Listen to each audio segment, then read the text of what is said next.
सिकंदर, अरे खेला होबे, भेलकी होबे, सो बबूरा पैसा देवे, लाज दिखावे, चमेली लाज दिखावे, अरे छो। এভাবেই লোক ডাকছিল ছেলেটা। মাথায় টুপি, হাতে ঢোলক, গায়ে লাল নীল কাপড়ের তালি দেওয়া জামা। দুই ভাই আর বোনকে নিয়ে দেখাচ্ছিল নানা কসরতের খেলা। আমরা যাচ্ছিলাম বাপের সাথে বই মেলাতে। বই মেলাতে দারুণ মজা, বই দেখার মজা, বই কেনার মজা, মেলায় ঘোরার মজা, ফুচকা খাওয়ার মজা।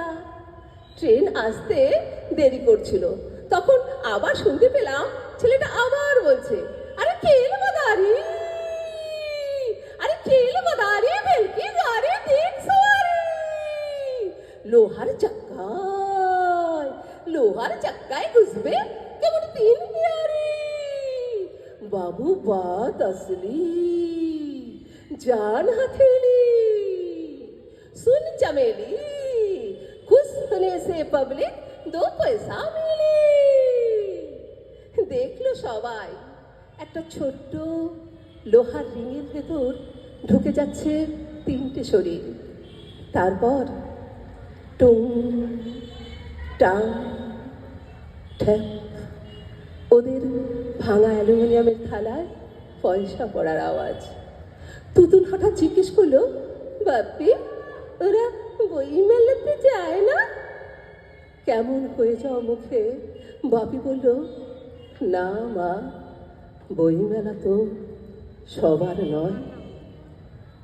ওদের কষ্ট, ওদের ময়লা জামা, ওদের ভাঙা থালা আমার কেমন বুঝিয়ে দিল বই মেলাটা ওদের কেন, কোনো মেলাই ওদের নয়। কেন নয়? এই প্রশ্নটা করার আগে ট্রেন চলে এলো, আর ট্রেনে ওঠার মুখে আবারও শুনতে পেলাম ছেলেটা আবারও বলছে, আরে ছো।